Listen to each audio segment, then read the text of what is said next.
Welcome back to What Arty Noobs for General Disturbance. This is the T-34-85M. It's a Tier 6 Premium Soviet Medium. It's located on the southwest spawn of Province, and it's under the command of GenFUBAR of 1AR. Now, his equipment are vents, standard rammer, and the, what's that one there? That's the, trying to remember. Well, it's the standard optics. That's amazing. I can't remember what those ones were, but it's not the periscope. No, it's the coated optics. That's it. That's the one we're looking for, which is the standard optical device, always on, no matter if you're moving or not. But it doesn't give as much vision, extra vision, than the standard periscope binoculars. Okay, well, he's got the 85mm guns, capable of 180 alpha and 144mm pen with standard ammo. With the APCR, that goes up to 194. With the HE rounds, it's 300 alpha, but only 44mm pen.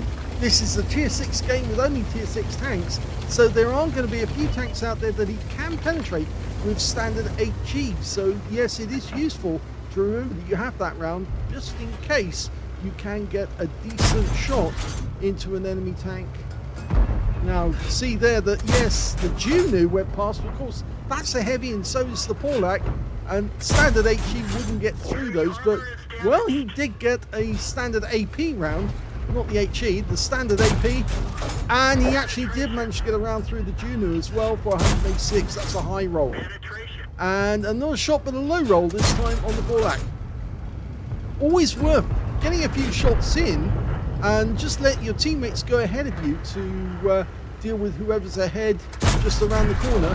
By firing these shots in, he's actually debilitating the enemy tanks as they're trying to get up onto that corner and helping his teammates to deal with the problem. You can see a few enemy tanks have already died. And those enemies, or are those our team? Well, I think that they are our team actually, because I had the feeling, well, we're missing 3 tanks and it looks like 2 of them are from our team. One of them's the DK-30-01P, and the other one's a T6. I think one of those happens to be one of the enemy, the T-150. Okay, what have we got up here? We've got a Crusader just around the corner. KV2 is going ahead of us. He's going to blast him, and yes, he gets an Amarak and blows the guy to pieces with one shot. Now, it might be a good idea to go up to this corner to the left, to the right rather, I should say. But look at this strip, he's trying to come up behind us, and he has managed to get around into our KV2, but he got rammed for his troubles. And he's now being attacked by an M6 who's appeared out of nowhere. Now, we do have the advantage here, right? And we get the kill on the M6. Unfortunately, we did lose one enemy tank. Well, it's unfortunate? No, it's actually quite good.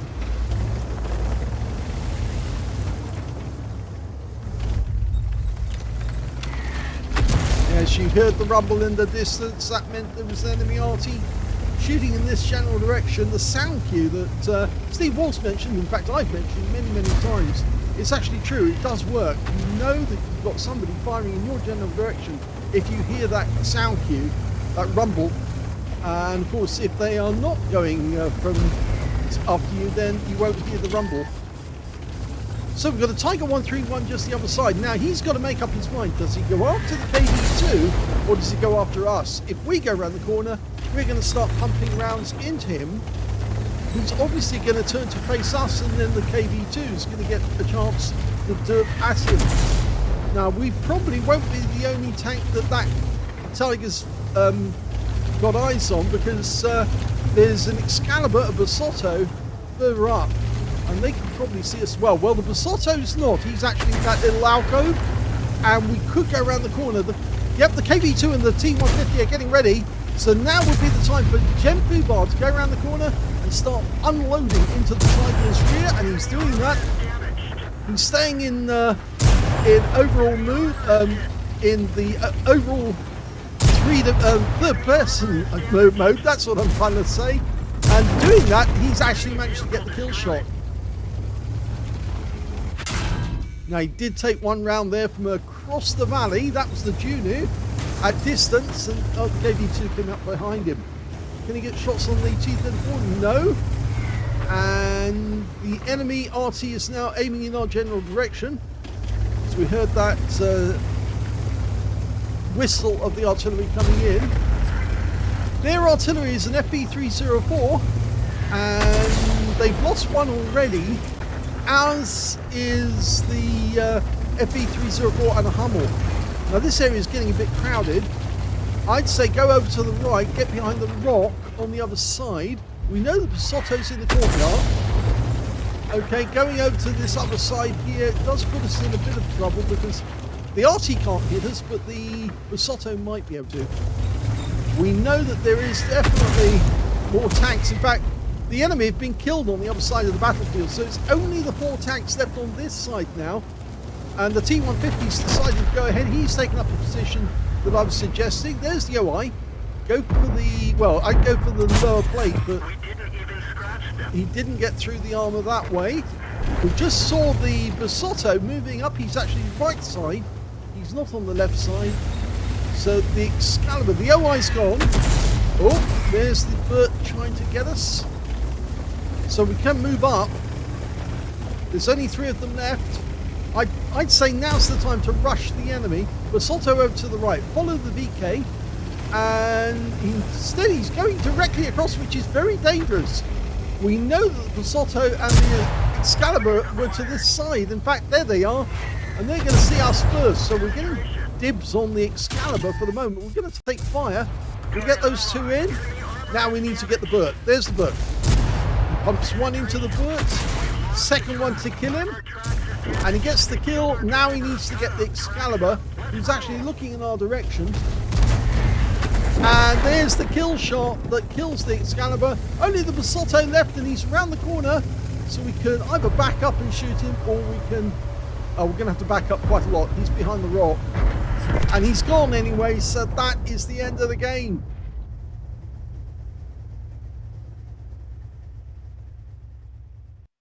Here's the end of battle stats, and that was a decent little game by GenFUBAR 1AR in the T-34-85M, a tank that's very good to wolfpack in. He managed to get a second-class tanker out of that game, as well as a fire for effect for doing more damage than the hit points to his own vehicle, and he got a bruise medal as well for getting at least 5 critical hits. In fact, he managed to get 6. His win rate was 4,651, which is super Unicum standard. But he didn't get that many people actually backing him up, but he did get some nice kills, 3 kills in that game. When it came to the team score, we can see he didn't get the highest damage. No, that actually went to the Nashorn on his team, and that was on the other side of the battlefield. The Nashorn managed 2,127 hit points. Second highest, the T-150 on our side of the battlefield got 2,002. And the third highest, well, that was GenFUBAR with 1,963. So those 3 players were doing rather well. The 150 and the T-34-85M were at the end of the battle. They were involved in what was going on. When it came to kills, we can see the top scorer was GenFUBAR. 3 kills to him, 2 kills to the Type 64, the KV2 on our team, and the OI. And on the enemy team, just their AMX 12-ton managed to get 2 kills. And so, yes, he definitely got the highest number of kills in the game. And it's a decent gun with a fast reload, the T-34-85. Didn't mention that during the game, but it's actually 4.99 seconds per reload. And, of course, he did actually have a rather good reload because he speeded it up a bit. When it came to base XP, we can see he's top on that as well. So, missed out on getting top on damage. He got 3rd place, but he certainly got top on kills and on base XP. 1,047 to GenFUBAR, 1,026 to the Type 64, and 787 to the Nashorn. So, yes, he's got 2 columns, missed out on the 3rd one. He fired 18 rounds, got 13 direct hits on the enemy, and 12 penetrations, 1,963 hit points of damage, of which 553 were at more than 300 meters. Those were the shots he was shooting at the start of the battle directly across the valley. So you can see it did have an effect. That's 1/4 of the damage he managed to accumulate during that game. And that was just standard AP rounds fired into the rear of those enemy tanks. And they were heavy tanks as well, that he was shooting right across the map. And of course, because they were so desperate to get up the hill, they weren't really paying that much attention to him. The trying to remember the name of the tank again. The Juno did actually fire back at him later on in the game, but I'm not sure. Was that the same one that he actually had? Did they have more than one Juno? No, they didn't. So it was the same guy fired back later on when he had a chance to unload a few over to the other side of the battlefield, but he did get taken out in the end by our teammates over there.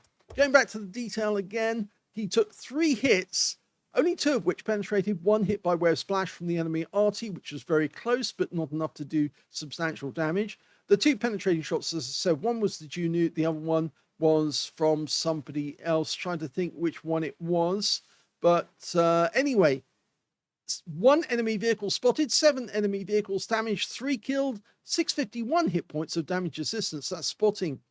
On a free-to-play account, he actually made 45,566 credits from the game, and including a 15,000 mission completion event, 30 bonds because he got another mission achievement, and 2,303 experience points as well. So a decent game all round. It's not a huge score. I have seen some T-34-85Ms come out with Top Guns, with Radleys, mainly down to the fact this tank is an absolute monster when it works with other teammates who've got the same tank.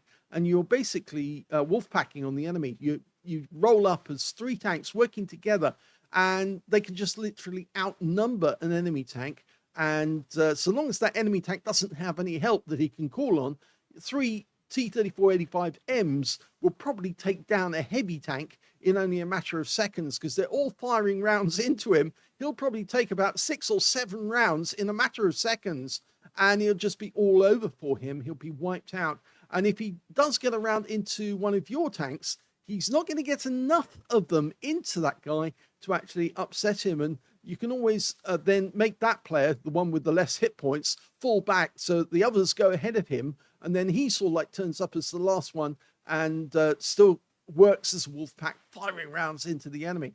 Worth doing it with a group that you usually platoon with. The T-34-85M can be a lot of fun, and I remember when it first came out, actually way back, and everybody was doing wolf packs, and they were literally tearing the enemy to shreds. It really was so much fun to do this in this tank.